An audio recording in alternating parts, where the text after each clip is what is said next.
அடியுங்கடி பன்னீர் தோள்கள் உடையாணி பன்னீர் தோள்கள் உடையாணி கொடுப்பாவி வெந்தம்மை அடையாணி கண்களானையாணி அவன் ஏற்றத்தை பாடி அடியுங்கடி வேங்கை மரமாகி நின்றாடி வந்த வேடமை எல்லாம் வென்றாடி திங்கு சூரனை கொன்றாடி அந்த திறனை பாடியடி சித்திகை தொகைமையில் மேடையிடம் செஞ்சுடர் தோன்றும் தீரன் போலே பூர்வடிகை கொண்டு நம் பெருமான் வரும் கோலத்தை பாருங்கள் போதையாள் ஆறுமுகங்களின் முன்சிருக்கும் இரண்டாலும் உயர்ந்திகள் அற்புதமும் திருமணம் சுட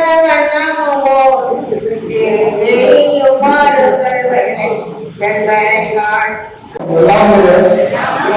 அருட்பெருஞ்சோதி அற்புத கடவுளே, அருட்பெருஞ்சோதி அற்புத கடவுளே, குருகுலவே, திருக்குறளே, எக்காலத்தும் எக்காலத்தில் திருத்த சன்மார்க்கத்தில் முக்கிய தடைகளாகிய சமயங்கள் மதங்கள் மாற்றங்கள் என்பவற்றில் ஆசார சங்கல்ப விகல்பங்களும் மரணம் ஆசிரமம் முதலிய உலகாச்சார சங்கல்ப விகல்பங்களும் எங்கள் மனதில் அற்றாத வண்ணம் அருள் செய்ய வேண்டும். சுத்த சன்மார்க்கத்தில் முக்கிய லட்சியமாகிய ஆற்றலேய ஒருமைப்பாட்டுமை நண்பர்களுக்குள் எக்காலத்தும் எவ்விடத்தும் எவ்வளவும் விலகாமல் நிறைந்து செய்து தருள வேண்டும். எல்லாமாகிய தனிப்பெருந்தவரை அருட்பெருஞ்சோதி ஆண்டவரே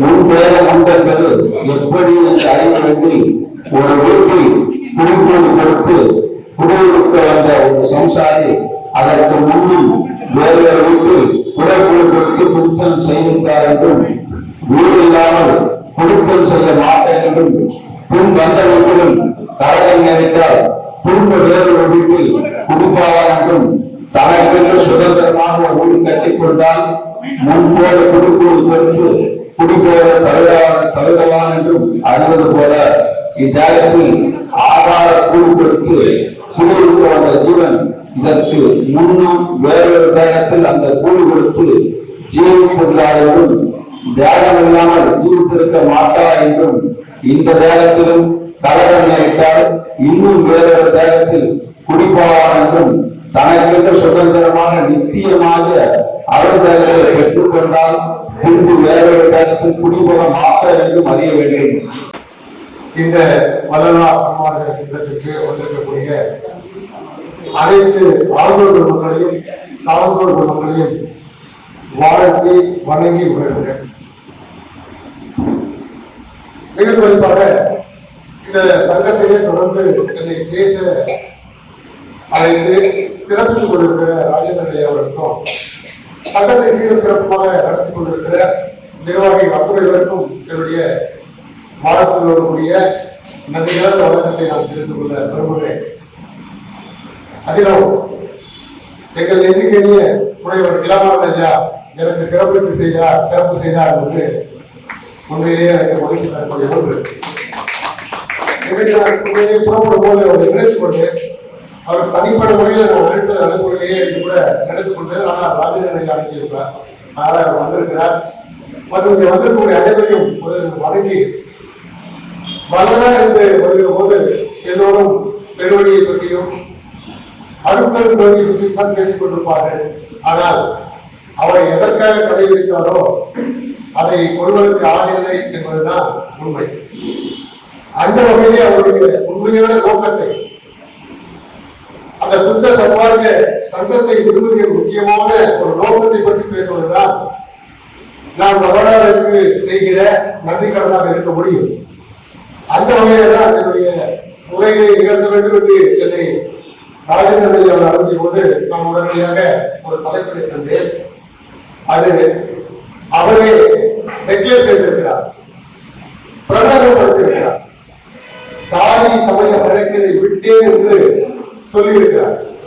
இந்த சாதி சமய சடங்கினை விட்டேன் என்பது அவருடைய வாயிலிருந்து வந்தது என்பது சுத்த சன்மார்க்க நெறியில் படுத்தப்படமாக அவர் காட்சி வந்த போதுதான் அவர் அந்த வார்த்தையை சொன்னார் என்பது. அந்த வகையிலே இங்கே கூடியிருந்த நண்பர்கள் எல்லாம் உண்மையிலே வல்லவராக பின்பற்ற வேண்டும் என்று நினைக்கிறீர்களா? வல்லவராருடைய நற்பணிகளை எல்லாம் நீங்கள் போற்றி பாதுகாக்க வேண்டும் என்று நினைக்கிறீர்களா? அவருடைய அந்த பிரபந்தத்தை நீங்கள் ஏற்று செயல்படுத்த வேண்டும். அதற்காக வேண்டும். அதுதான் முக்கியமானது. அந்த வகையில தான் இன்றைக்கு நான் இந்த தலைப்பை கொடுத்தேன். அது குறித்து நாம் சிந்திக்க இருக்கிறோம். இந்த தலைப்புக்குள் போகும்போது ஒரு சுவை மிகுந்த வெற்றிகரமான ஒரு சம்பவத்தை நான் சொல்கிறேன். சொல்லியிருக்கலாம், சொல்லியிருந்தாலும் இது மீண்டும் மீண்டும் சொல்லப்பட வேண்டிய ஒன்று என்பதனால நான் சொல்வதற்கு விருப்பப்படுகிறேன். சந்தேகப்படி 20-25 ஆண்டுகளுக்கு முன்பு 1996-97 என்று நினைக்கிறேன், சேலத்திற்கு நான் பணி நிமித்தமாக பணிமாற்றம் செய்யப்பட்டேன். சேலத்துக்கு இங்கிருந்து சென்னையை புறப்பட்டு வாடகை வீட்டிற்கு இருக்க வாடகை வீடு செய்யும் போது எனக்கு ஒரு அற்புதமான வாய்ந்த உரிமையாளர், வீட்டின் உரிமையாளர், அதாவது மெடிக்கல் சொல்லி ஒரு வீட்டின் உரிமையாளர் என்பது ஒரு பெண்ணுக்கு கிடைக்கிற நல்ல கணவன் போல. எதுக்கெல்லாம் வாசம் உள்ளது, எல்லாருக்கும் முன்கடை. அப்படி ஒரு வீட்டு உரிமையாளர் கிடைக்கிறதுனா ரொம்ப கஷ்டம். அப்படி ஒரு வீட்டு உரிமையாளர் எனக்கு கிடைத்தார். அவருடைய பெயரை சற்றேரங்கள் 30 வருடத்துக்கு பின்னால் நான் சொல்கிறேன் என்றால் அவர் எவ்வளவு நெஞ்சிலே ஆழ பதிந்திருப்பார் என்று நீங்கள் தெரிவிப்பார்கள். அவருடைய பெயர் அர்த்தனார். அவருடைய வீட்டிற்கு நான் குடித்தரம் செல்கிறேன். அவருக்கு நல்ல மனைவியா இருந்தது. அவருக்கு நான் நல்ல மனைவியா இருந்தேன். சொந்த பேசு கேட்கிறேன், மகன் கொடுக்காது, எல்லா இடத்துக்கும் ஒரு ஒத்து முதலியமாக இருந்து நல்ல மனைவியாக நான் உங்களுடைய ஒரு வீட்டில இருந்தேன். நல்ல உரிமையாளர், நல்ல குடித்தனக்காரர். இது எதுக்கு சொல்கிறேன், அப்பேற்பட்டவருக்கு நான் வேதாந்திரத்திலே அப்பொழுதே இருந்தேன் என்பதனால அவரிடத்தில் குறித்து பேசுவேன். மாநில பேசுவேன். பேசும்போது மகிழ்ச்சியை பற்றி நீங்கள் தெரிந்து கொள்ள விரும்புகிறீர்கள் போது தெரிந்து கொள்ள விரும்புகிறேன் என்றால் அப்போது எனக்கு என்னிடம் இருந்திருந்த என் வாழ்க்கை வரலாறு என்று அவரே எழுதிய சுயதரிசனத்தை அவர் கொடுத்தேன். அந்த புத்தகத்தின் பெயர் வேதாந்திரி புரட்சி எழுதிய என் வாழ்க்கை சரிதம் என்பது வாழ்க்கை வரலாறு என்று. அந்த புத்தகத்தை கொடுத்து ஒரு மாதம் ஆயிடுச்சு. ஒரு மாத காலத்துக்கு பின்னால் அவர்களை கேட்டேன். எனக்கு ரொம்ப ஆர்வம், மகிழ்ச்சியை பற்றி அவரும் தெரிந்து கொண்டிருப்பார் என்பதற்காக அவர்களை கேட்டேன். ஐயா படிச்சிட்டீங்களா கேட்டேன். படிச்சிட்டீங்களா? அவரும் அம்மா தான் அப்படின்னாரு. அவரும் நம்ம தான். அவரும் முதலியார், செங்கல் முதலியார், இவரும் செங்கல் முதலியார். எந்த அளவுக்கு சாதி ஆழ ஊக்கி இருக்கிறது என்பதற்கு இதுவே ஒரு எடுத்துக்காட்டு. அவருடைய எல்லா கொள்கைகளையும் படித்திருப்பார். அதுல ஏதாவது ஒரு கலந்திருக்கும். அதை குறித்து எனக்கு பேசுவார் என்று அவனோட நான் கேட்டா அவர் சொன்னாங்க, அது நம்ம கிடையாது. அவங்க என்ன சொல்ல வருது என்றால், சாதி என்பது அவ்வளவு வேறுபட்டு இருக்கிறது என்னுடைய சமூகத்தில். அது குறித்து வேலைப்படுகிறார். அந்த வேலையின் வெளிப்பாடுகள் அவருடைய இறுதி கட்டத்தில் சாதி சமய சடங்கு என்று அதை ஒரு அழுக்கு என்று பிரகடனப்படுத்தியிருக்கிறார்.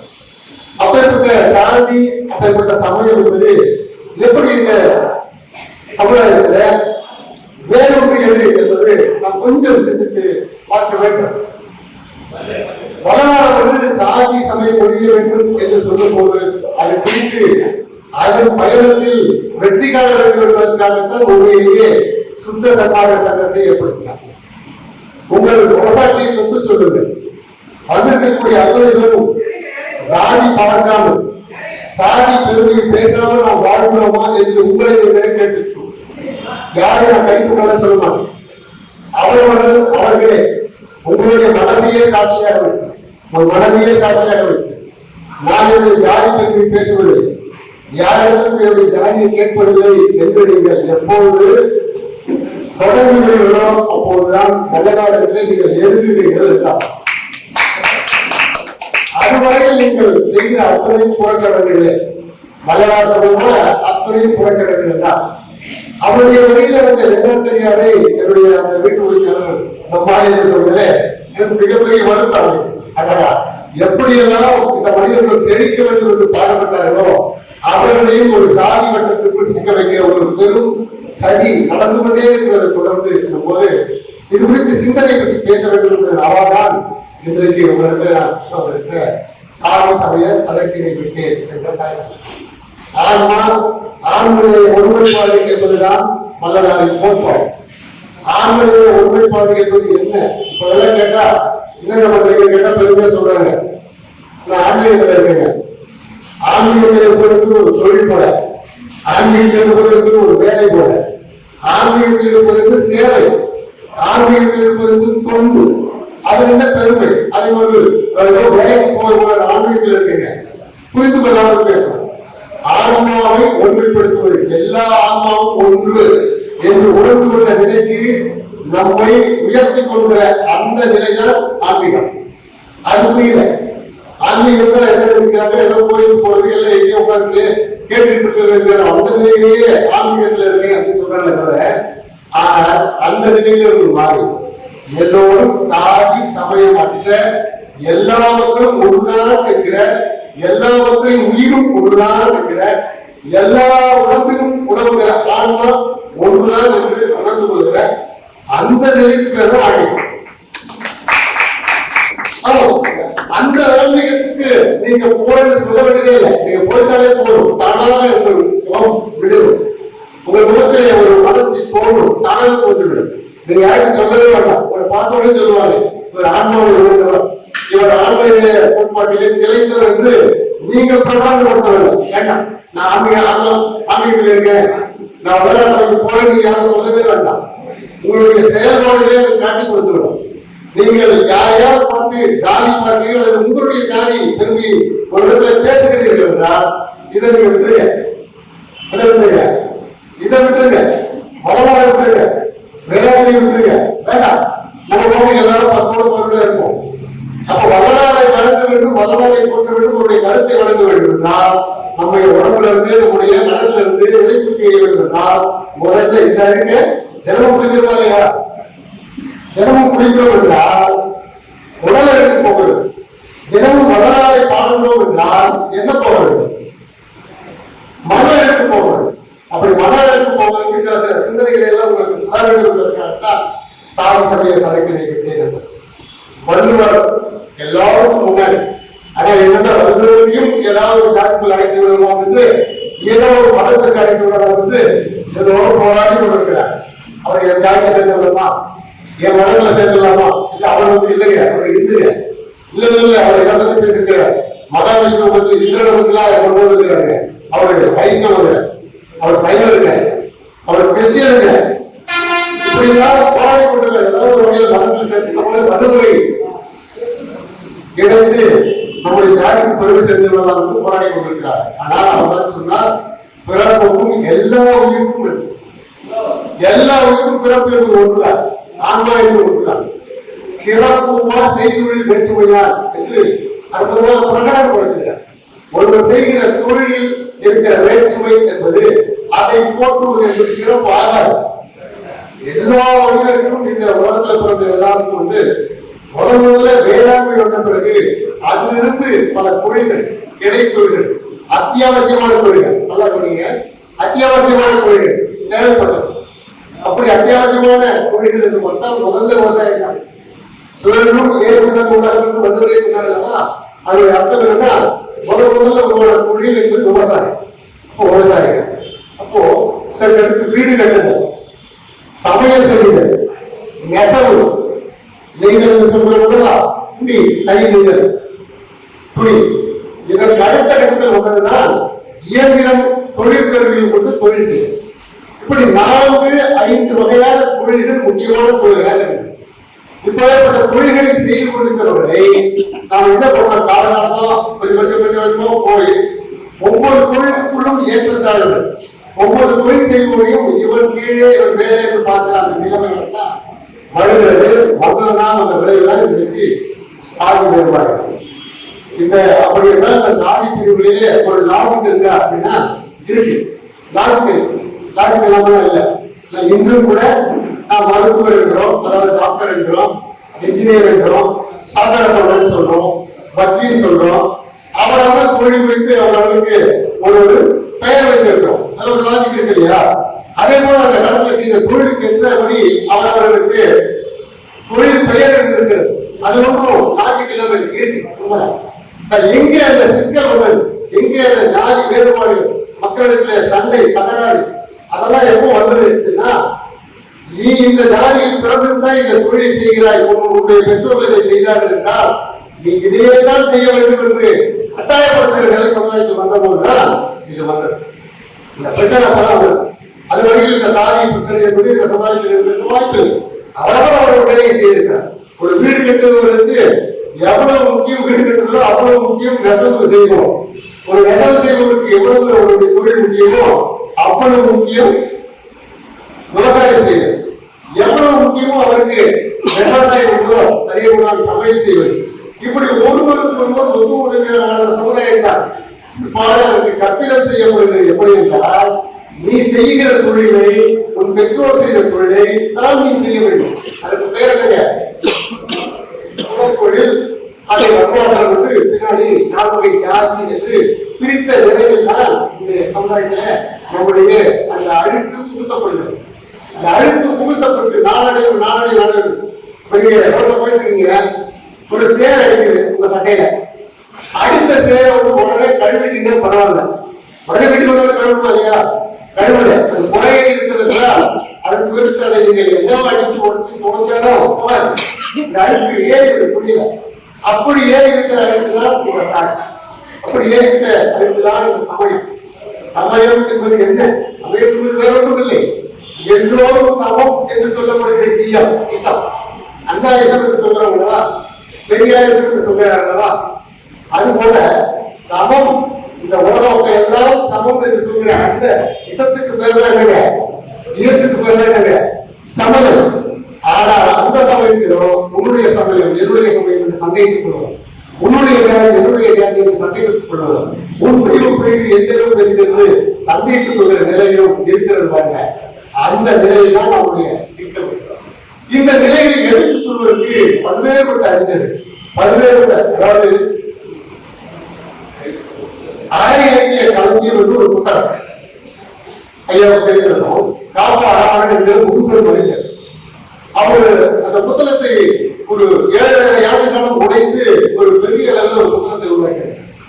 என்ன விசேஷமான செய்தினா, அந்த புத்தகம் முழுக்க இந்த தமிழிலே இருக்கக்கூடிய அத்துணை அரை இலக்கிய செய்திகள், அது கல்வி பற்றியாக இருக்கலாம், ஒழுக்கத்தை பற்றியாக இருக்கலாம், எதை பற்றிய செய்திகளாலும் அதையெல்லாம் தொகுத்து ஒரு நூலாக வடிவமைத்து கொடுத்திருக்கிறார்.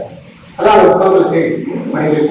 கல்வி பற்றி நாடுகார் என்ன சொல்கிறார், அம்மையார் என்ன சொல்கிறார், திருக்குறள் என்ன சொல்கிறது, பாரதியார் என்ன சொல்கிறார், இப்படி எல்லாவற்றையும் தொகுத்து ஒரு புத்தகத்தை எழுதுகிறார். அதெல்லாம் செய்தி. அந்த புத்தகத்தோட முகப்புல ஒரு செய்தியை காப்பாளர் கொடுக்கிறார்.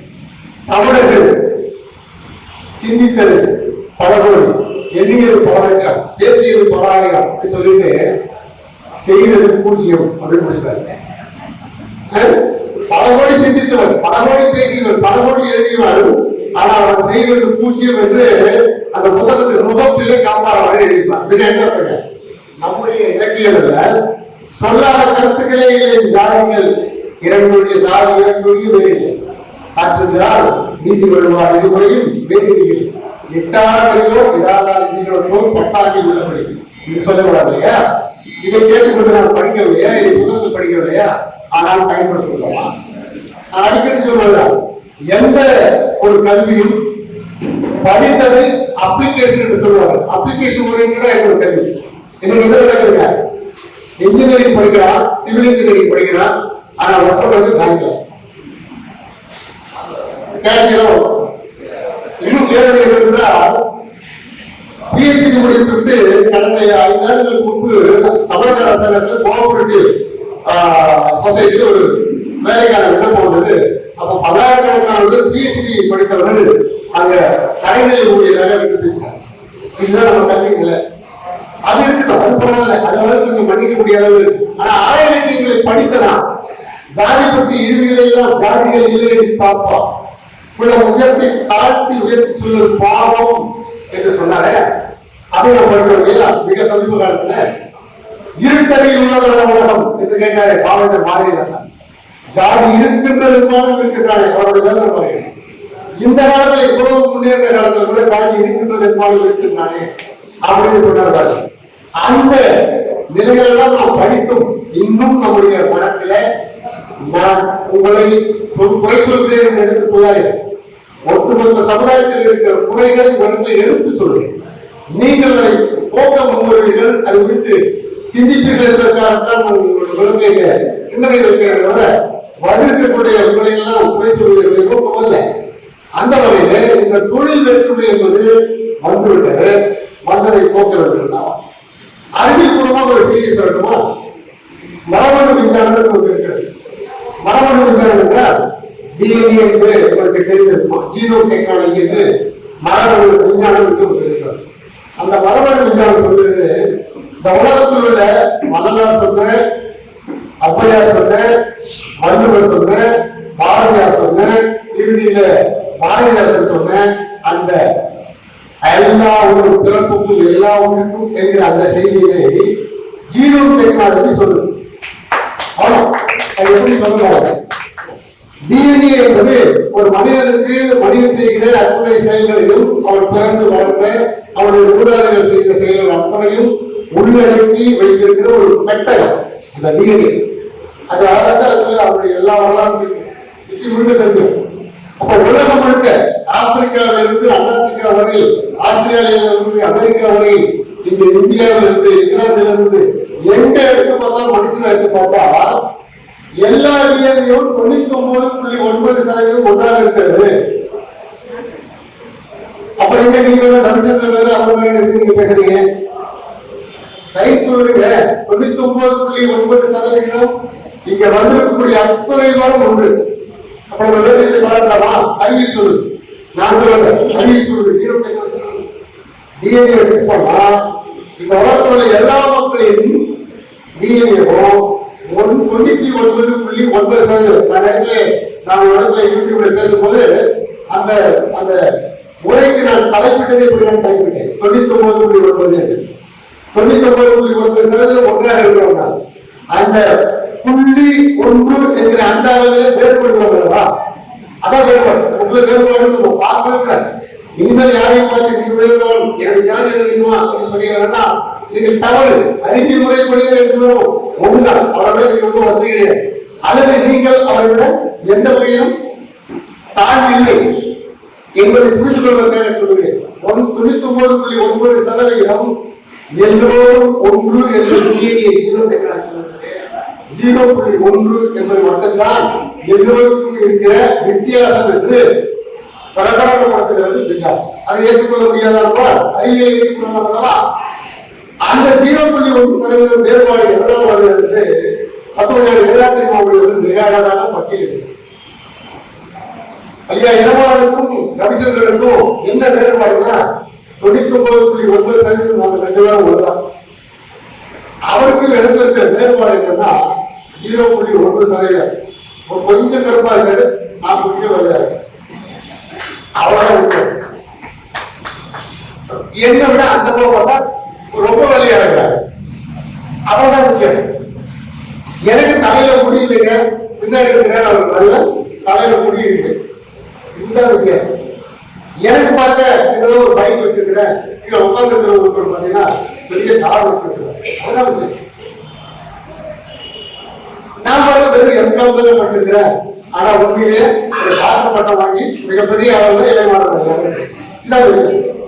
இப்படி இந்த வித்தியாசம் எங்க இருக்கிறது என்று சொன்னா அறிவியல் பிரகாரம் 0.1% நாம் எல்லாருக்கும் எல்லா மொழிகளுடைய வித்தியாசம் என்பதை நீங்கள் மனதில் நிறுத்திக் கொள்வீர்கள். நீங்கள் எந்த மொழிகளும் ஜாதி குறிப்பை பேச மாட்டோம், சமய குறிப்பை பேச மாட்டோம். 0.1% என்பது என்ன என்பதை தத்துவஞானி வேதாத்திரி முறை சொல்கிறார். கரும அமைப்பு, உணவு வகை, காலம், தேசம், கல்வி, தொழில், அரசாங்கம், கலை, முயற்சி, பருவம், நட்பு, சந்தர்ப்பம், பல ஆராய்ச்சி, பழக்கம், வழக்கம், ஒழுக்கம். யாராவது நீங்க தெரியல எத்தனை காரணங்க? ஒரு 16 வகை காரணங்கள். இந்த 16 வகை காரணங்களால எனக்கும் இளவரச ஐயாப்போ ஒரு 7 வகையில நான் இளவரச ஐயா அடிக்கடி சொன்னா அவருக்கு தெரியும். ஏன்னா அவருக்கு புரியல, ஏதாவது கவலைன்றத ஒரு பொறுத்துக்குள்ள இருக்கிறதுனால நான் வேற ஒன்றும் இல்லை. வேற யாரும் பேரை குறிப்பிட்டு பேசாது. அவர்களுக்கு இருக்கிற வித்தியாசம் என்னவென்றால் 7 வகையில் இருக்கிறார். என்ன வித்தியாசம்? உருவ அமைப்பு. நான் சொல்லியிருக்கிறது போல உருவ அமைப்பு, குணம். அவர் குணம் எனக்கு கொஞ்சம் மனசு கொஞ்சம் துருப்பிடிச்சிருக்கான். உதாரணத்துக்கு சொல்றேன், இப்படி மாதிரி மாறிப்பான். அவர் எனக்கு கொஞ்சம் துருப்பிடிச்சிருக்கான். ஆனா அவருக்கு தங்கமான மனசு. உருவ அமைப்பு, குணம், அறிவு உயர்வு. நான் கற்றதை விட பல நூல்கள் கற்று பல ஆராய்ச்சிகள் எல்லாம் செய்து அவர் அறிவிலே உயர்ந்திருக்கலாம். நான் கொஞ்சம் பின்தங்கி இருக்கலாம். அவ்வளவுதான். நானும் முயற்சி செய்யலாம் என்பதுதான் சொல்லுவாரு. அதுதான் பின்னாடி சொல்லப்படும். அதை பின்னாடி சொல்லப்படும். அதுதான் மகிழ்ச்சியோட ஹைலைட். அவரோட கருத்துல எந்த இடத்துலயும் அவரோட வாழ்க்கையில எங்கேயும் அடிவாங்க. இப்போ உருவமைப்பு, குணம், அறிவின் உயர்வு, கீர்த்தி. அவருக்கு புகழ், அவர் சார்ந்த தொழில், அவர் சார்ந்த ஈடுபாடு, அவர் சார்ந்த அவர் கற்ற கலை அவருக்கு தகுந்த புகழை தந்திருக்கலாம். எனக்கு கொஞ்சம் அந்த புகழ குறைவு இருக்கலாம். உடல் வலிவு, அவருடன் அவருக்கு வலிவாய்க்கலாம். அவர் கொஞ்சம் வலி குறைந்தவராக இருக்கலாம். சுகம் என்று சொல்லப்படுகிற ஹெல்த் அவருக்கு அதிகமா இருக்கலாம், எனக்கு கொஞ்சம் குறைவா இருக்கலாம். செல்வம், என்னிடத்திலே கொஞ்சம் செல்வம் குறைவாக இருக்கலாம், அவரிடத்திலே அதிகமா இருக்கலாம், அதன் மாறாக இருக்கலாம். இந்த வகைய செல்வம், இந்த 7 சம்பத்துக்கள் என்று சொல்கிறார். அது புரியாதவங்க சொல்றேன். 7 தன்மைகள். இதுதான் 7 தன்மைகள். தான் ஒரு மனுஷனுக்கு ஒரு மனுஷனுக்கு உள்ள வேறுபாடு. வேற எந்த வேறுபாடும் இருக்க முடியாது. யாரை குறித்து எந்த வேறுபாடையும் கேட்பது நீங்க போய் நீங்க அடித்து சொல்லுது. ஒரு ஜாதியில் பிறந்தவன் இந்த வகையில உயர்ந்தவர் என்றால் அது அந்த வகையில உயர்ந்தவர் அல்ல. அந்த தனிப்பட்ட மனிதனுக்கு உண்டான 16 வகை காரணிகள் தான் அவருக்கு மற்றவர்களுக்கு இருக்கிற வேறுபாடுகளை அருவமைப்பு. அவருக்கு பிறந்த அவர் வழிவந்த அவருடைய முன்னாளிகளுடைய கல்வி வழியாகத்தான் நான் ஏற்கனவே சொன்னது போல DNA என்று சொல்லப்படுகிற அந்த ஜீனோம் என்பது கட்டமைக்கப்படுகிறார். அந்த வகையிலே அவருக்கு ஒரு கொஞ்சம் மாற்றம் அவர்களுக்கு இருக்கலாம். உணவு முறை, அவர் எப்படி உணவு உண்கிறாரோ, நான் எப்படி உணவு உண்கிறோனோ அதற்கேற்றபடி என்னுடைய உடல் வலிவோ, அவருடைய உடல் வலிவோ, அவருடைய ஹெல்த் என்று சொல்லக்கூடிய சுகாதாரமோ, சுகமோ, என்னுடைய சுகமோ மாறி இருக்கலாம், மாறுபாடு இருக்கலாம். சரிங்களா?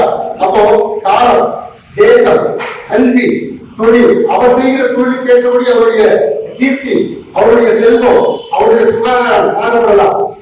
எனவே அவருக்கு மாறுபாடு. எனவே 16 வகை காரணிகள் இந்த 7 வகை தன்மைகளை ஒரு மனிதனுக்கு மாற்றி என்பதை புரிந்து கொண்டிருக்கிறார். இனிமேல் நாம் ஜாதி சமய சடங்குகளை நாம் பின்பற்ற மாட்டோம் என்பதுதான் இங்கே நாம் மிக முக்கியமாக கருத்து கொள்ள வேண்டியது. அந்த வகையை தான் இந்த அறநிலையங்களை எல்லாம் படைத்தவர் அத்துணை பேரும் மீண்டும் மீண்டும் மீண்டும் உங்களுக்கு அதை சொல்லிக்கொண்டே இருக்கிறார். எந்த இடத்தில் நீங்கள் ஜாதி சமய வேறுபாடுகளை பார்க்காதீர்கள். ஆனால் அதை கட்டி காப்பதற்கு இன்று வரையில் ஒரு கூட்டம், அது எந்த ஒரு குறிப்பிட்ட இடத்தையும் ஒரு குறிப்பிட்ட தீவிரையிலும் நான் பேச மாட்டேன். ஏன்னா நான் ஆண்களுடைய ஒருமைப்பாட்டை பற்றி பேசுகிறோம், ஜாதியின் எல்லையை பேசுகிறோம். அது மனிதனின் இயல்பு. எல்லா மனிதனுக்கும் ஒரு இயல்பு. ஒரு இடத்துல அதிகாரம் வந்து விட்டார், பணம் வந்து விட்டார், அவருடைய இயல்பாகவே அவருடைய குணம் மாறிவிடுகிறது. நான் உயர்ந்தவர், அவர் தாழ்ந்தவர் என்று போட்டுகிற பேசுகிற மனப்பான்மை என்பது மனிதனிடத்தில் வந்து விடுகிறது. எந்த குறிப்பிட்ட பிரிவிடத்திலே அதிகாரமும் பணமும் செல்வமும் குவிகிறதோ அந்த இடம் அல்லது அந்த பிரிவு தன்னை மற்றவர்களிடம் உயர்த்தி காட்டுவதற்கு எல்லா இடத்திலும் தொடர்ந்து முயற்சி செய்து கொண்டே இருக்கிறது. அதனால இன்றைய வரைக்கும் ஜாதி வேறுபாடு இருக்கிறது. உதாரணம், இப்போது இருக்கிற ஒரு உதாரணத்தை நேற்று நான் காலையில ஒரு செய்தியை பார்த்தேன், அதை உங்களுக்கு சொல்லிக் கொடுக்கிறேன். எலூர் சாலையில செந்தில் நகர் என்று ஒரு பகுதி இருக்கு. செந்தில் நகர் என்று ஒரு பகுதி இருக்கு. அதற்கு முன்பு ஒரு நகர் இருக்கிறது, ஒரு இடம் இருக்கிறது. அந்த பேருந்து நிலையத்துக்கு பெயர், நான் 25 வருடத்துக்கு முன்பு அங்கே குடிபெயர்ந்த போது அந்த இடத்துக்கு பெயர் என்னன்னு கேட்டா சாதகுப்பம். அது இடத்துக்கு பேரு சாதகுப்பம். அந்த பேருந்து நிலையத்தின் பெயர் வந்து சாதகுப்பம். சாதகுப்பத்திற்கு அடுத்த பேருந்து நிறுத்தம் செந்தில. நான் சொல்றதுக்கு அர்த்தம் கேளுங்க, நல்லா கவனமாக. செந்தில, அந்த செந்தில் நகரில் இருக்கக்கூடிய ஸ்ரீ ரங்கா தோட்டம் என்கிற அந்த பகுதியில் தான் நான் வசித்து வருகிறேன். 25 வருடமாக. எனக்கு தெரிந்த அந்த தாராகுப்பம் பகுதி என்பது தாராகுப்பம் பேருந்து நிலையம் வந்து 25 வருடமாக இருக்கும். நேற்று எனக்கு ஒரு பேர் அதிர்ச்சி ஏற்படும். அதுக்கு முன்னாடி ஒரு செய்தி சொல்றேன். அங்கிருந்து ஒரு சாலை, ஒரு பெரிய சாலை கொரட்டூர் பகுதிக்கு செல்லுது. அந்த கொரட்டூர் பகுதிக்கு செல்கிற அந்த சாலைக்கு பெயர் வந்து அகரகாரம். இந்த உடனே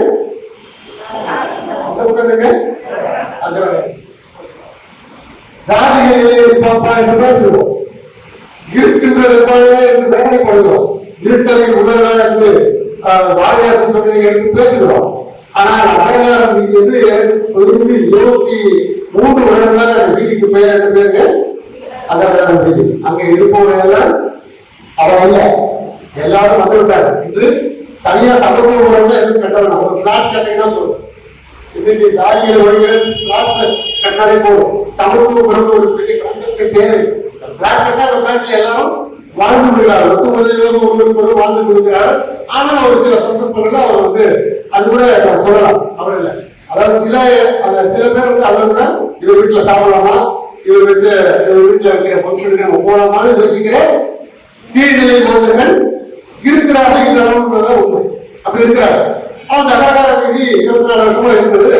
அரசாங்கம் ஒரு கட்டத்துல அந்த அகரகாரம் இருந்தது வேண்டாம் என்று பெயர் மாற்று.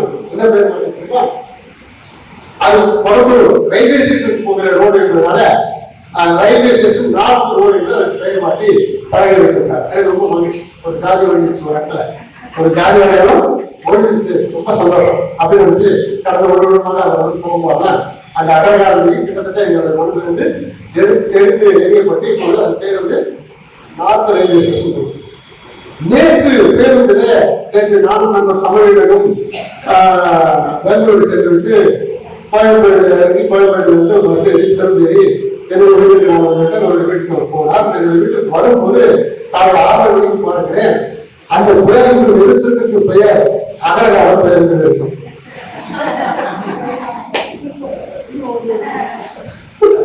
புரியுதா? எப்படி ஒட்டி கொண்டு பாருங்க, எவ்வளவு போராட்டம் பாருங்க. தன்னுடைய உயர்நிலையை நிறுத்திக் கொள்ள அந்த சமுதாயத்தில் நான் உயர்ந்தவன் என்று தன்னுடைய ஜாதியை தன்னுடைய அடையாளத்தை காட்டிக் கொள்கிற அந்த முனைப்பு ஆங்கிலம் ஒரு குறிப்பிட்ட பிரிவினரை குறை சொல்கிறேன் என்று நினைக்காது. அந்த குறிப்பிட்ட பிரிவினர் மட்டுமே அந்த போராட்டத்தை மாற்ற முடியாது. ஒரு பேருந்து நிறுவனத்தின் அந்த போராட்டம் சொல்வது அந்த செய்தி ஒரு தனிப்பட்ட குழுவினரோ ஒரு தனிப்பட்ட நபரோ மாற்றிவிடாதீங்க. நடந்து கொண்டிருப்பது எல்லாருக்கும் ஆட்சி என்று சொல்லுவோம். ஆனால் எங்கிருந்து வந்து அகரகார பேருந்து நிறுத்தம் என்னைக்கு வந்திருக்கிறது தெரியுமா? கிட்டத்தட்ட 22ஆம் நூற்றாண்டை நோக்கி, அறிவியலின் உச்சத்தை நோக்கி, ஜீரோ டெக்னாலஜியின் உச்சத்தை நோக்கி, இங்கிருந்து விண்வெளி பயணம் செய்து வேறொரு கிரகத்திலே போய் குடியேறலாம் என்று யோசிக்கிற காலகட்டத்தில் தான் இங்க இருக்கிற ஒரு பகுதிக்கு சாதி பெயர் சூட்டுவது என்று கண்ணாடி கட்டி கொண்டு போராடி கொண்டிருக்கிறோம். ஜாதி என்பது எந்த அளவுக்கு ஒன்று. நான் இன்னும் வெளிப்படையாக கூட சில செய்திகள் சொல்வேன். எனக்கு ஒன்றும் வச்சமில்லை. ஜாதியை ஒழுங்கு செட்டியாளர்கள் எடுத்தீர்கள், மற்ற பேர்களெல்லாம் எடுத்தீர்கள். இன்னும் கிராமங்களிலே பள்ளத்தில் இருக்கிறது, நாவலத்தில் இருக்கிறது. ஏன் சென்னையின் முக்கியமான பகுதியில் பார்பர் ஸ்ட்ரீட் என்று ஒன்று இருக்கிறது. இன்னும் ஜாதி பெயர் ஒட்டிக் கொண்டிருக்கிறது. அதையெல்லாம் உழைத்துக் கொண்டே இருக்க வேண்டும் என்று அரசாங்கமும் அரசாங்கத்தில் உள்ள அதிகாரிகளும் விருப்பப்படுகிறார்கள் என்பது நிதர்சனம். அப்படியெல்லாம் இந்த நிலையை போக்க வேண்டிய கடமை யாருக்கு இருக்கிறது என்றால், யார் ஆண்களுடைய ஒருமைப்பாட்டை பேசுகிறோமோ, யார் வரலாறை பற்றி பேசுகிறோமோ, யார் வேதாத்திரியத்தை பற்றி பேசுகிறோமோ, யார் இந்த உலகம் முழுக்க இருக்கிற ஆற்றல் அருட்பெரும் ஜோதிதான் என்று பேசுகிறோமோ அவர்களுக்கு சாமி கொடுக்கிறோம். அதனால்தான் இன்று வந்து நான் பேசுகிறேன். இந்த சிங்கத்தின் புகைக்குள்ள வந்து பிடரையை பற்றி பிடித்து ஆற்றுவதை பாருங்க. அது போல ஏன்னா நீங்க இருப்பவர்களுக்கு கொஞ்சம் பேருக்கு கொஞ்சம் வருத்தமாக இருக்கலாம். அவர்களுக்கும் கூட தன்னுடைய ஜனதை பற்றிய பெருமை இருக்கா. இனிமேல் அது இருக்கா. நான் பேசுகிற பேச்சு முடிக்கிறேன். உங்களுக்கு அந்த பெருமை இருக்கா என்னன்னு சொன்னா, எப்பொழுது வரை அந்த ஜனத்தின் பெருமை இருந்தது என்றால், ஒரு குலத்தொழில் என்பது அவருக்கு மட்டுமே இருந்த நிலை மாறிய பிறகு அது தோழியே ஆக வேண்டும். ஒரு செய்தி தெரியுமா? இன்றைக்கு துணி துவைக்கிற தொழிலை செய்தவருக்கு ஒரு பெயர் இருக்கிறது, இருந்தது. ஆனால் காலகாலமாக அவர் காந்தி சாட்டியர் என்பது அவருக்கு அந்த பெயரை தொழில் பெயரிட இன்று வரை கண்டு கொண்டிருக்கிறது. அது நியாயமானதான் இல்லை. ஆனால் அதற்கான காரணங்கள், அதற்கான ஜஸ்டிபிகேஷன் என்பது வேறு. அந்த செய்திகளை நான் மனமோடு ஏற்றுக்கொள்கிறேன். ஏன்னா அது குறிப்பிட்ட காலகட்டவரை இருக்க வேண்டும் என்பது ஒரு லாஜிக் என்பதனால நான் அதை கூட ஏற்றுக்கொள்கிறேன். ஆனால் அந்த குறிப்பிட்ட தொழிலை இன்றைக்கு அந்த குறிப்பிட்ட ஜாதி பெயரை உடையவர்கள் தான் செய்கிறார்களா என்று மனசாட்சி பற்றி சொல்வது. இன்றைக்கு அது தொழிலாகிறது. மிகப்பெரிய செல்வம் குறிக்கிற தொழில் இன்றைக்கு வாஷிங் என்பது மிகப்பெரிய செல்வம் குறிக்கிற தொழில். ஒரு செய்தி தெரியுமா? முடிநிறுத்தும் பணியை செய்வது என்பது ஒரு குறிப்பிட்ட பிரிவினையின் தொழில். அவர்களுக்கு ஒரு பெயர் இருந்தது, ஒரு காலகட்ட முறை. ஆனால் இன்றைக்கு அந்த தொழில் செல்வம் குறிக்கிற தொழில், அது செல்வம் குறிக்கிற தொழிலாகிவிட்ட பிறகு ஒரு உயர் வகுப்பை சார்ந்தவர்கள் அந்த தொழிலை இன்றைக்கு சந்தை கொடுக்க, தமிழ் கொடுக்க, உலகம் கொடுக்க எடுத்து நடத்தி கொண்டிருக்கிறார். அது பெயர் நேச்சுரல்ஸ். அது பெயர் நேச்சுரல்ஸ். நான் வெளிப்படைய சொல்றோம் தப்பு. அவரை ஈடுபடுத்துவதில்லை. அந்த தொழில் அற்புதமான தொழில். அதை எடுத்து செய்கிறார். அவர் பல முறை சம்பாதிக்கிறார். ஆனால் அவர் அந்த ஜாதியை சார்ந்தவர் அல்ல. முடிவெடுக்கும் தொழிலை செய்கிற அந்த குறிப்பிட்ட பிரிவினை சார்ந்தவர் அல்ல. இப்படி மாறிவிட்ட நிலையில் உங்கள் மனதில் இந்த அழைப்பை போக முடியவில்லை என்றால் நான் என்ன செய்வேன்? வளராக செய்வேன், வேளாண்மை என்ன செய்வார்? எனவே இப்பொழுது இந்த குலத்தில் பிறந்தேன் என்பதற்காக இந்த தொழிலை செய்ய வேண்டிய கட்டாயம் எதுவுமே இல்லை. நான் ஒரு MBA ஃபைனான்ஸ் முடித்திருக்கேன், MBA யோகா முடித்திருக்கேன். வேதாந்திரத்திலே பயின்று சிந்தித்து அதில் ஆசிரியராக இன்றைக்கு பேராசிரியராக ஆகிவிட்ட பிறகு என்னுடைய குலத்தொழில் எங்கே? என்னுடைய ஜாதியின் தொழில் எங்கே போகும்? இன்றைக்கு நான் பிரம்மத்தை உணர வைக்கக்கூடிய ஆற்றலை பெற்றவனாக இருக்கிற போது எனக்கும் மற்றவர்களுக்கும் என்னை காண வேண்டும் உயர்ந்து வேண்டும் ஏதாவது பிரித்து சொல்ல முடியுமா? சொல்ல முடியாது. எல்லாரும் சமம். இந்த நிலையில் நீங்கள் சிந்தித்து பார்க்கும்போது சாதி சமய வகை சடங்கினை விட்டே என்று வரலாறு பிரகடனப்படுத்திய காலம் சட்டக்கூடிய 150 ஆண்டு 200 ஆண்டு கொண்டாடி விட்டோம். சொல்லிய போது 40-45 கிட்டத்தட்ட ஒரு 160 ஆண்டுகளுக்கு முன்பே வரலாறு பிரகடனப்படுத்தியிருக்கிறார். ஒரு இடத்துல சொல்றாங்க, சாதியும் மதமும் சமயமும் தவிர்த்தேன், சாத்திர குப்பையும் கடந்தேன், எல்லாத்தையும் விட்டு விட்டங்கிற, இதெல்லாம் தப்பாங்கிற, அழுந்துங்கிற, இது வேண்டாம், இது இனிமே தேவையில்லை. ஏன் தேவையில்லை என்ற உணர்வுக்கு வந்தாருன்னா, எப்பொழுது எல்லாரும் அர்த்தம் இருக்கிறது, எல்லாம் ஒன்று, எல்லாம் ஒன்றுதான் என்று எந்த நிலையில் வரலாறு வந்து நின்றார் அந்த நிலையில் சொன்னால் சாதியும் மதமும் சமயமும் தவிர்த்தேன், சாத்திர குப்பையும் தவிர்த்தேன், நாள் வருடம் அவசரமும் ஆச்சாரம் நவீன கலை சரிதமெல்லாம் பிள்ளை விளையாட்டு. சிலபஸ் விளையாட்டு இல்ல, சிலபஸ் விளையாட்டு தெரியுமா? பொம்மையை வச்சு அந்த மாதிரி ஒரு பொம்மை விளையாட்டீங்க. அதெல்லாம் இப்ப தேவையில்லை, அதை மறந்துட்டேன். பத்தொன்பது விளையாட்டு பொம்மை சொல்லுவாங்க. ஆரம்ப கட்டத்தில் ஒரு பிள்ளைக்கு சொல்லிக் கொடுக்கணும்னா எப்படி சொல்லிக் கொடுக்குறாங்க? ஒரு பலகை எடுத்து ஒரு பல்பு கொடுத்து அதை இப்போ ஒரு நோட் எடுத்து ஒரு பென்சில் எடுத்து அதை எழுதும் போது என்ன பண்ணுங்க? நீங்க கையை பிடிச்சுதான் சொல்லிக் கொடுக்கணும். அப்படிதானே? அந்த குழந்தை வளர்ந்துச்சு, டிகிரி முடிச்சிருச்சு, PhD முடிச்சிருச்சு. இப்போ சொல்லிக் கொடுக்கணும்னா இப்ப அந்த பிள்ளை அப்படி செஞ்சு என்ன பிள்ளை இப்ப அந்த பிள்ளை அதே போல உட்காந்து எழுதுச்சுன்னா பிள்ளை விளையாட்டு சொந்தமாக எழுத தெரியும், சொந்தமாக சிந்திக்க தெரியும். அப்போ இது வளர்ந்த காலத்துல அந்த குழந்தைகளுக்கு இந்த சமயம் பற்றிய கடவுளை பற்றிய அறிவினை சொல்லித் தருவதற்கு ஒரு வகையில் ஏற்பாடு செய்யப்பட்ட இயக்கங்கள் தான் சமயங்கள். ஆனா கடைசியில வளர்ந்த பிறகும் நல்ல நிலைக்கு நீங்க உயர்ந்த பிறகும் சிந்திக்கும் ஆற்றலில் உயர்ந்த பிறகும் இப்பொழுதும் அதே விளையாட்டை விளையாடி கொண்டிருந்தால் அதுக்கு பெயர் என்ன? சீர்குழி விளையாட்டு. அதை தன்னுடைய வேளாண் நோக்கியும் அப்படிதான் சொல்கிறார். அது சீர்குழி விளையாட்டு. இன்னமும் நீங்கள் சாலையும் சபைக்கு செய்தியை நான் திரும்ப திரும்ப வேண்டி கேட்டுக் கொள்வதுதான் இல்லை. சில சில நடவடிக்கைகளை நாம் எடுத்தாக வேண்டும். அப்போதுதான் நம்முடைய பயணம், ஆண்மனித பயணம் சிறப்பாகும். நம்முடைய பயணம் அந்த குறித்த இலக்கை நோக்கி நடக்கும். இல்லை என்றால் மீண்டும் மீண்டும் இங்கேயே விழுந்து இங்க வந்திருக்கக்கூடிய அறிஞர்களுக்கான அது மட்டுமல்ல, இந்த உரையை கேட்டு சிந்திப்பதற்கான சில செய்திகளை சொல்கிறேன். இன்றும் கூட பாடப்புத்தகங்களில ரொம்ப நயமாக ஒரு அறிஞரை குறிப்பிட்டு பேசும்போது எழுதும்போது என்ன கொடுக்கிறார் என்றால், அவருடைய அப்பா பேரை இப்படி சொன்னதாக புரியணும், அவருடைய அப்பா பேரை இப்படி சொன்னதாக புரியணும், அவர் ஜாதி சேர்க்கிறாரு. அப்ப நீங்க என்ன நினைக்கிறீங்கன்னா, இந்த ஜாதி என்பது கடைசி வரைக்கும் அந்த அறிஞர் ஜாதி இல்லைன்னு பேசினா கூட அவன் அப்பா முடியாது. இப்படி தெரியணும். நான் மனம் மதிப்பி பேசுகிறேன். தயவு செய்து தவறு இருந்தால் பொறுத்துக் கொள்ளுங்கள். மன்னிக்க வேண்டும். நான் கேட்பது என்பது தவறு இருப்பதாக எனக்கு படவில்லை. அதனால் நான் உங்களுக்கு மன்னிப்பு கேட்க மாட்டேன். ஆனால் பொறுத்துக் கொள்ளுங்கள். நான் வழியில் வந்து உட்கார்ந்து கண்டு போக முடியாது. பொறுத்துக் கொள்ளுங்கள். எல்லா புத்தகத்திலும் நீங்கள் படிங்க. எந்த அறிஞர் எவரெல்லாம் வந்து நீங்கள் ஜாதிகளிலே என்று பேசுற சுப்பிரமணிய பாரதியார் சொல்லும்போது அந்த அப்பா சொல்லும்போது ஐயர்கள் புத்தகங்கள் போய் பாருங்கள்.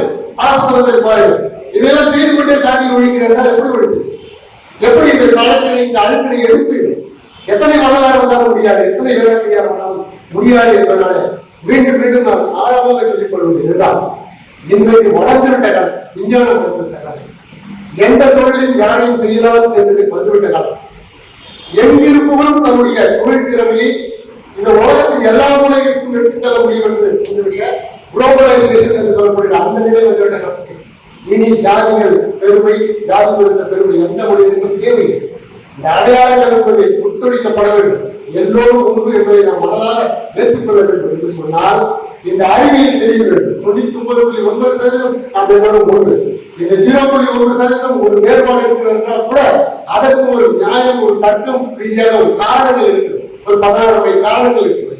அந்த காரணங்களை நாம் முயற்சி செய்தார், ஒரு மனிதன் முயற்சி செய்தார், அதை மாற்றி அமைத்துக் கொள்ள முடியும் என்கிற நிலையில ஒரு ஒரு முயற்சியை செய்தால் மாற்றிக்கொள்ள முடியும் என்கிற நிலையில நீங்கள் எப்படி ஒரு முத்திரை பெற்றுக் இந்த ஜாதியை பிறந்தால் இவர் இப்படித்தான். கல்வி கற்றுவிட்டால் அவருடைய சிந்தனை மாறாதா, அறிவு உயர்வு மாறாதா, அவருடைய தொழில் மூலமாக அவருடைய செல்வம் பெறுகிறாரா, அவருடைய ஆற்றலின் மூலமாக அவருடைய புகழ் ஓங்காதா? அப்போ ஓங்கிய மனிதனுக்கு நிகராக இன்னொரு மனிதனும் ஓங்க முடியும். புகழிலே, செல்வாக்கிலே, செல்வத்திலே, கீர்த்தியிலே, அறிவிலே இருக்கிற நிலை வந்துவிட்ட பிறகு கூட நீங்கள் சாதி சமய சடத்திலே மனதை ஏற்றுக் கொள்ளாதீர்கள் என்று மீண்டும் மீண்டும் இந்த அற்புதமான வாய்ப்பு ராஜனுடைய பாராட்டு. வல்லனார் சொன்னார், அதாவது பாவம் வெதுக்கி போய் கடைசியில கடை வைத்தேன் பொதுவாக என்று வெதுக்கி விட்டு போனார்.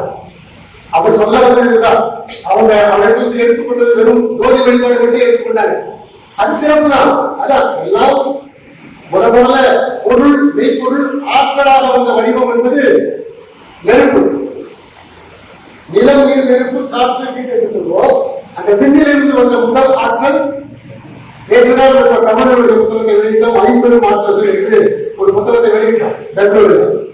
அது 50 ஆற்றல்ல மிக முக்கியமானது இந்த 5ல முதல்ல விண். அந்த விண்ணிலிருந்து வந்தது காற்று. அந்த காற்று அழுத்தம் பெறுகிற போது, அந்த விண் அழுத்தம் பெறுகிற போது அதிலிருந்து உருவானதுதான் தீ. எனவே வல்லதா அந்த தீயை, அந்த ஜோதியை வளர்க்கும் போதும் இந்த சிறுபிள்ளை விளையாட்டுகள் எல்லாம் வேண்டாம், இந்த சாதி சபைகள் எல்லாம் வேண்டாம் என்று சொன்னதை மறந்துவிட்டு வெறும் ஜோதி வழிபாட்டிலேயே நாம் இருப்போம். வல்லதாருக்கு மிகப்பெரிய துரோகத்தை நாம் செய்கிறோம் என்று கேட்டுக்கொள்கிறோம். தயவு செய்து மீண்டும் மீண்டும் பதிவிட்டு அவர் தடை வைக்க கொள்வார்கள் என்பது இறைத்தார்.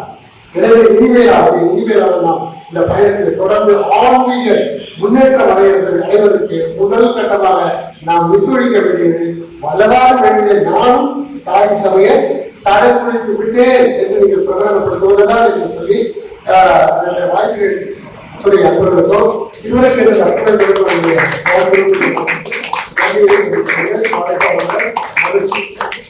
அவர்தான் முன்னணி சங்கத்தின் செயலாளர், அவர்களுடைய அன்பு சகோதரர் திரு எழுத்தாளர், தமிழ் மொழிக்கு அளப்பரிய பற்று உள்ளவர், நிறைய விருது சங்கத்துக்கு சொந்தக்காரர், நிறைய புத்தகங்கள் எழுதி இந்த உலகத்தில் பரப்பிக் கொண்டிருக்கின்றவர். இந்த சங்கத்தினுடைய பேருந்தும் பெருமதிப்பு கூடிய இளமாறன் அவர்கள் ஒரு 5 நிமிடம் வாழ்த்துக்கள் வழங்குமாறு அன்புடன் பணித்து வருகிறோம். தொடர்ந்து செவ்வாய்தோறும் நடைபெறுகின்ற இந்த வள்ளலார் சொற்பொழிவு நிகழ்ச்சியில் இன்றைக்கு எப்போதும் கேட்ட செய்திகளாக இல்லாமல் ஒரு புதிய செய்தியை வழங்கிய என்னுடைய அருமை நண்பர் முனைவர் ஞான ரவிச்சந்திரன் அவர்களுக்கு என்னுடைய வாழ்த்துக்களையும் பாராட்டுகளையும் தெரிவித்துக் கொள்கின்றேன். என்ன கேட்டாங்கன்னா அவருக்கு நண்பர்ன்ற முறைகள் முன்னால் பல முறை இப்படி பேசும்போது எனக்கு தொடர்புடையவர்கள் யாராவது வந்து பேசினால் உடனே இவர் வந்து நீங்க தான் அவங்களுக்கு சார்ந்த போடுறீங்க, நீங்க வளர்த்து பேசுங்க என்று கூறுவார். இன்றைக்கும் அதுதான் நடந்திருக்கிறது. நண்பர் ஞான ரவிச்சந்திரன் அவர்கள் சிறந்த எழுத்தாளர், பல நூல்களை எழுதிய பெருமானார். யாத்திர மிகவும் கடினமான ஒன்று எல்லோருக்கும் தெரிந்தது வெண்பால். அந்த வெண்பாவிலே வெடி வைத்தவர் அவர். வெண்பால் வெடி என்ற ஒரு நூலையை எழுதினார். அதே போல ஒரு கோப்பை தேநீர் கொடுத்து அந்த வெண்பா வெடியை வெளியிட்டார். ஒரு சிறந்த பேச்சாளர், சிறந்த எழுத்தாளர். எழுதுவோர் எல்லோருமே, எழுத்துத்துறையிலே ஆர்வமுள்ளவர் எல்லோருமே பேச்சாளராக விளங்குவதில்லை. ஆனால் இன்றைக்கு ஐயா அவர்கள் இரண்டிலும் வல்லவராக இருக்கின்றார். எத்தனையோ இலக்கிய நிகழ்ச்சிகள் அவர் கலந்து கொள்கிற நிகழ்ச்சிகள். நேற்றைக்கு கூட பெங்களூர் சென்று தமிழறிஞரன் அவருடைய நூலை வெளியிட்டு விட்டு இன்றைக்கு காலையிலே இங்கே வந்திருக்கின்றார். இந்த நிகழ்ச்சி எப்படி ஒப்புக்கொண்டார் என்று தெரியவில்லை, ஆனால் சரியாக அந்த நிகழ்ச்சிக்கு வந்துவிட்டார். மிக சிறந்த சிந்தனையாளர். எனக்கு என்னுடைய உள்ளத்திலே இந்த வளவாரை பற்றிய சிந்தனை என்னெல்லாம் இருந்ததோ அதை அவர் வெளிப்படுத்தியிருக்கின்றார். உண்மையிலேயே இன்றைக்கு மனங்கள் செல்லுகின்ற போக்கு என்பது வேதனைக்குரிய ஒன்றாக இருக்கிறது. வல்லாருடைய ஜோதி வழிபாட்டை நாம் தொடக்கத்திலிருந்து முன்னெடுத்து சென்றிருப்போமானால் அதுதான் இன்றைக்கு உலக பொது மலையாக, பொது மனமாக இன்றைக்கு இருந்திருக்கும்.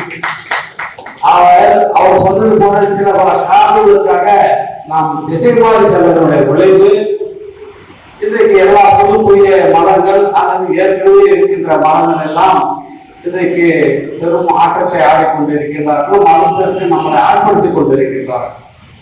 எல்லோருக்கும் ஆன்மா என்பது உண்டு. அதே போல எல்லோருக்குமே உள்ளத்திலே அந்த ஆன்ம உணர்வு உண்டு, இறை உணர்வு உண்டு என்றாலும் கூட அதை சுயநலத்துக்காக பயன்படுத்துகிறோம். பின்னால் நாம் செல்லும் பொழுது நாம் அதனால் பாதிக்கப்படுகிறோம். எனக்கு இருக்கின்ற வேதனை எல்லாம் அதுதான். வரலாறை சரியாக அவர்கள் கொண்டு செல்லவில்லையே. இந்த இந்தியா முழுக்க மட்டும் உலகத்துக்கே வழிகாட்டியாக வழங்கியவர் வள்ளலார் அவர்கள். சூரியன் இல்லை என்றால் நாம் யாருமே இல்லை, ஒரு உயிரினமும் இல்லை. அந்த ஒளி வழிபாட்டைத்தான் அவர் கொண்டு வந்தார். அதை ஒழுங்காக முன்னெடுத்து சென்றால் இந்த சாதி பிரச்சனை, மத பிரச்சனை எதுவுமே இருக்காது. அது அழகாக ஐயா அவர்கள் வலியுறுத்தினார்கள். இந்த மாதிரியான பேச்சை இந்த அரங்கம் சரி கேட்டிருக்கார். நான் வெளிப்படையாக சொல்றேன். ஏனென்றால் வல்லவருடைய பாடல்களில் இருக்கின்ற அற்புதங்களை பற்றி மட்டுமே பேசிவிட்டு சென்றிருக்கின்றோம். 4ஆம் திருமுறையை பேசுவதற்கு ஆணை இல்லை. அப்படி பேசினால் அவர் பழையாளியாக ஆகிவிடுவார்கள். அதைத்தான் அவர் தெளிவா சொன்னார். சிங்கத்தின் குகைகளே வந்து சிலிர்த்து எழுந்திருக்கிறேன் என்று சொன்னார். ஆக 6ஆம் திருமுறை என்பது வள்ளலாருடைய உச்சநிலை. அதை நாம் எல்லோரும் படிக்க வேண்டும், போற்ற வேண்டும், பின்பற்ற வேண்டும். நாம் என்ன நினைக்கிறோம், அவர் எல்லாரையும் தான் பாடியிருக்க, எல்லா கடவுளையும் பாடியிருக்கிறாரு என்று நினைக்கிறோம். உண்மைதான். ஒரு மனிதனுடைய வளர்ச்சி நிலை இறுதி காலத்திலே அவன் என்னவாக இருக்கிறான் என்பதுதான் அவனை அடையாளப்படுத்தும். பெரியவா கூட கடந்த காலத்துல 23 கோவில்களுக்கு திறமை காட்டுறான். அதை வச்சு நீங்க பேச முடியுமா? அத வள்ளலாருடைய விருதுகளை அவர் எல்லாம் கடந்து, அவரே சொல்றார், எல்லாம் அறிந்து கடந்து வந்துதான் இந்த நிலைக்கு வந்திருக்கின்றேன் என்று வள்ளலாரை சொல்கிறார். ஆக அவர் சொன்னது போல அவருடைய பேச்சு உங்கள் மனத்திலே ஆட பதிந்திருக்கும் என்று நினைக்கின்றேன். பொதுவாக ஒரு கூட்டத்திற்கு செல்கிறோம் என்றால் ஏதாவது புதிய செய்தியை நாம் உருவாக்கி கொண்டு செல்ல வேண்டும். கூட்டத்திற்கு பேச வருவோம், இந்த ஒரு புதிய செய்தியை நாம் இன்றைக்கு சொல்லியாட வேண்டும் என்ற உணர்வோடு தான் வர வேண்டும். அரைத்தமாகவே காலம் முழுவதும் நடந்து கொண்டிருந்தால் நமக்கு அது ஒரு சோர்வு மனப்பான்மை தான் வரும். இன்றைக்கு உண்மையிலேயே அவர் நல்ல தானே கொடுத்திருக்கிறார் என்று நான் நினைக்கிறேன். என்னுடைய நண்பர்களுக்காக அவரை பாராட்டவில்லை, உண்மையிலேயே அவரை பேச்சு இன்றைக்கு அர்த்தமான பேச்சு. எனக்கே இவ்வளவு செய்திகளை உள்ளவர்களை இணைத்துக் கொண்டால் நம்மோடெல்லாம் பழகி கொண்டு இருக்கின்றார் என்று உணர்வு எனக்கு உண்டு. ஆக அவரை நெஞ்சார வாழ்த்துகின்றேன், வணங்குகின்றேன். அவருடைய தொண்டு சிறக்க வேண்டும், அவருடைய உரையை கேட்டு நீங்கள் மனம் எடுக்க வேண்டும் என்று கேட்டு நன்றி பாராட்டி விடுகிறேன். நன்றி வணக்கம். நன்றி அமைந்தது. ஏனென்றால் எவ்வளவோ பொருட்கள் இந்த அருட்பாவை கிட்டத்தட்ட 6000 பாடல்கள் எழுதியுள்ள அந்த பாடல்களை எல்லாம் பழங்குடி கட்டளையை பொறுத்து பெரிய வன்முறை கோட்டம் போல வரலாறு கோட்டம் கட்ட வேண்டும் என்று இரவு பகலும் எழுதி கோடிக்கணக்கில் பணம் செலவழித்து கிட்டத்தட்ட 3000 பாடல்களில் கல்வெட்டுகளை பொறுத்து சரியாக வைத்து இன்னும் 3000 பாடல்கள் அதை நிறைவு செய்ய வேண்டும் என்று கல்லணம் போட்டுக் கொண்டிருந்த திரு வெங்கட் ஐயா அவர்கள் இரவு 12 மணிக்கு இறைவனை சேர்ந்தார். நம்ம எல்லாம் உள்ளாட்சியர்கள் அழைத்தார். நெசவாக்கம் கர்நாடக சங்கத்தை கூட கட்டி அவர் செல்கிறேன். பல இடங்களிலே இந்த அருட்பாவை வள்ளலார் எழுதிய நூல்களை குறைந்த விலையில், அதாவது 5 ரூபா 10 ரூபா கொடுத்தா வாங்க மாட்டாங்க அப்படின்னு 300 நல்ல பேப்பர் ஒரு 200 ரூபாய் அடக்க விலைனா கூட 50 ரூபாய்க்கு விட்டு பெரிய வளர்ச்சியை கண்டவர். அவருக்காக நமது சங்கத்தின் சார்பாக அவர் ஆன்மா சாந்தி அடையும், அவர் மீண்டும் மனித உடல்களை கொண்டு பிறந்து இந்த உலகத்திற்கு அவர் வள்ளலாருடைய வள்ளலார் கருத்துக்களை மீண்டும் ஒரு புதிய பிறப்பெடுத்து சன்மானிகளுக்கெல்லாம் இழப்பில்லை, அவர்கள் மறுபிறப்பை உண்டு. கண்டிப்பாக அவர் மறு அவதாரமாக இறைவர்கள் இருக்க வேண்டும் என்று எழுந்து நின்று 2 நிமிடம் அவருக்காக மௌன அன்பு செலுத்துமாறு அன்புடன் கேட்டுக் கொள்கிறோம்.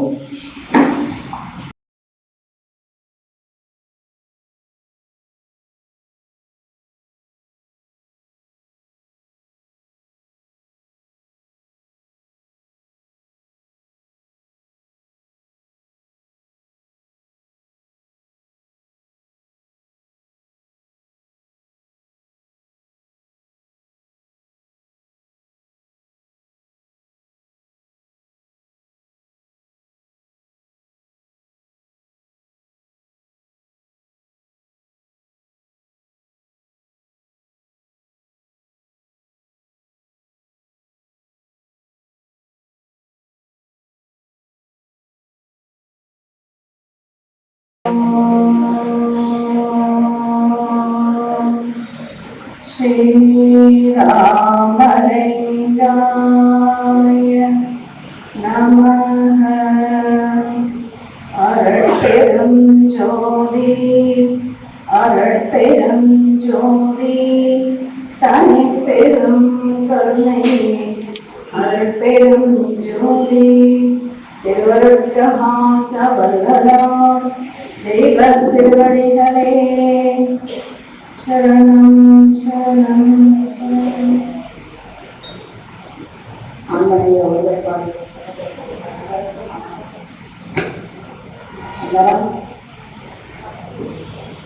இந்த வாரம் 614வது வாரமாக தொடர்ந்து இந்த நிகழ்ச்சியை மிகவும் சிறப்பாகவும் மிகவும் பாராட்டக்கூடியதாகவும் நடத்திட்டு இருக்கார். அதுதான் நான் நன்றியை தெரிவிச்சுக்கிறேன்.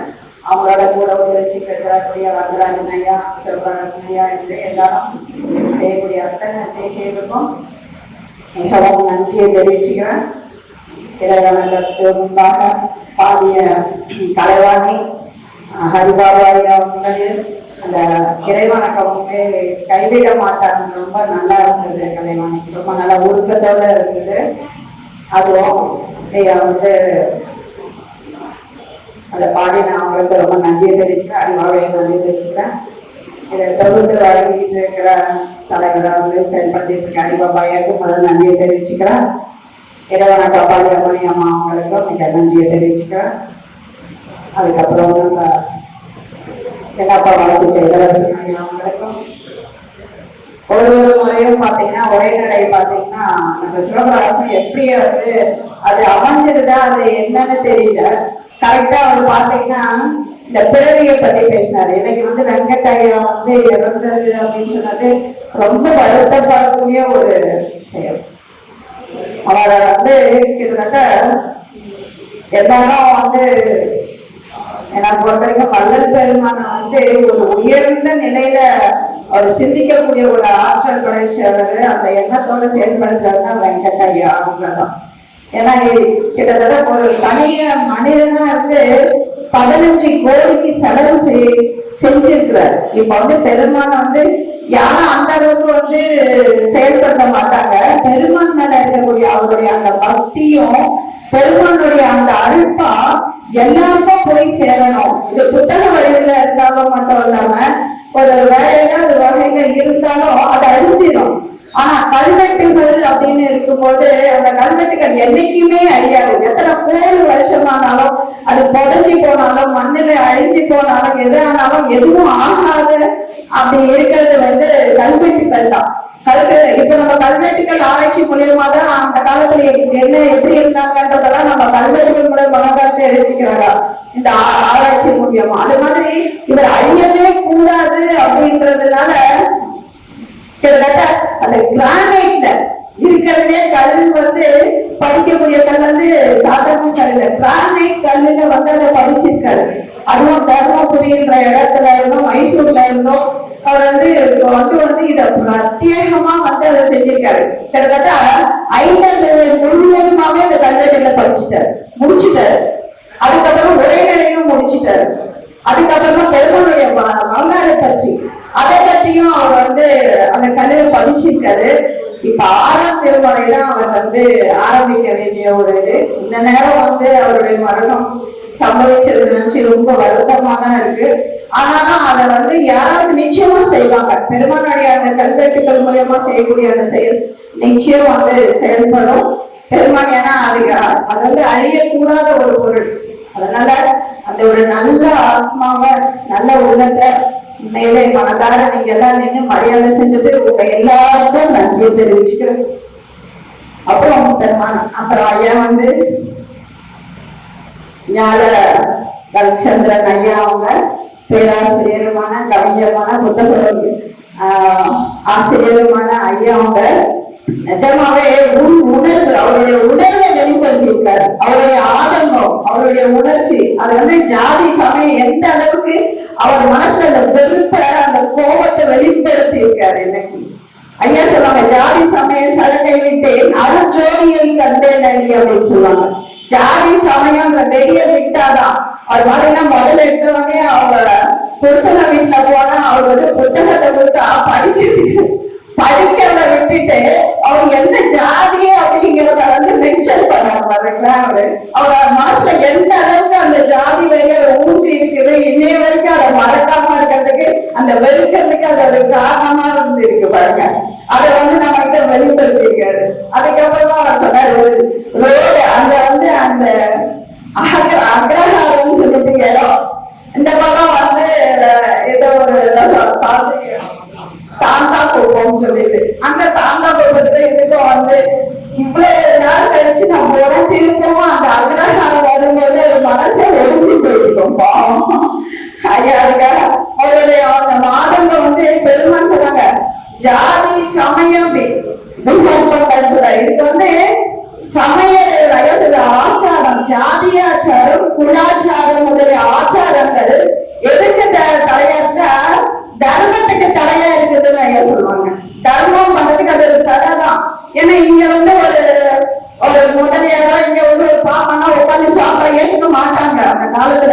அந்த காலகட்டத்துல தர்மசாலையில உட்கார வச்சு வல்லம்பெருமான் போட்டிருக்காரு பாருங்க.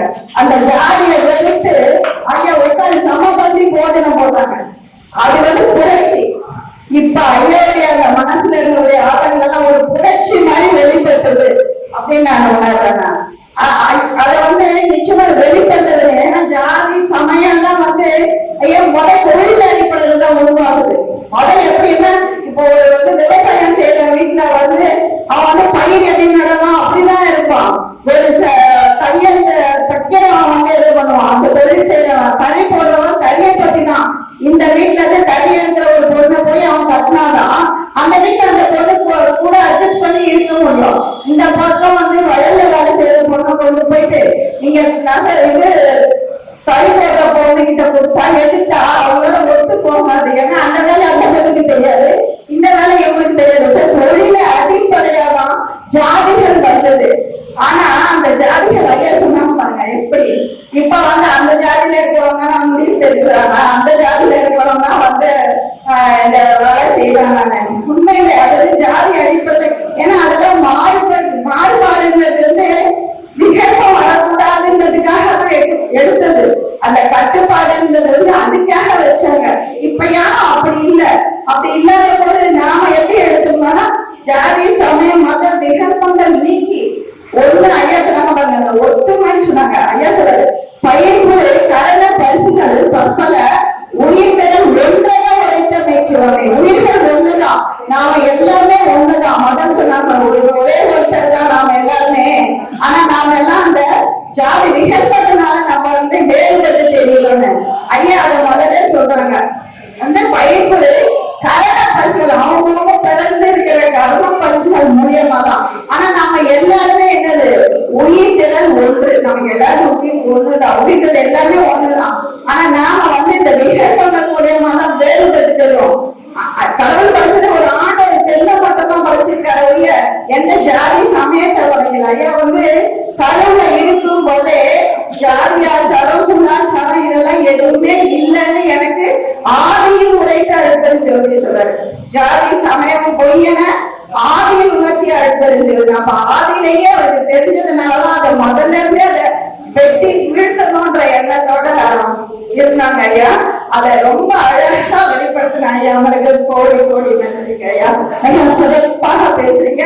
உங்களுக்கு கோடான கோடி இந்த சங்கத்தின் சாபம் மற்றவங்களோட சாபமும் மிக்க நன்றி. ஜோதி ஜோதி ஜோதி பரம் ஜோதி ஜோதி ஜோதி அருள் ஜோதி